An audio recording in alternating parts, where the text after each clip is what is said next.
إلى الجزائر، فازت على الغواتيمالا بالسبعة، لعبت مباراة أمام الأوروغواي تعادلت 0-0، استفادت بشكل كبير جدا.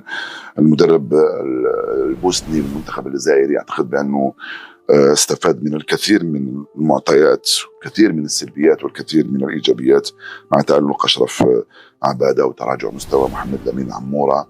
أتمنى يرجع لمستواه في الأسابيع القليلة المقبلة.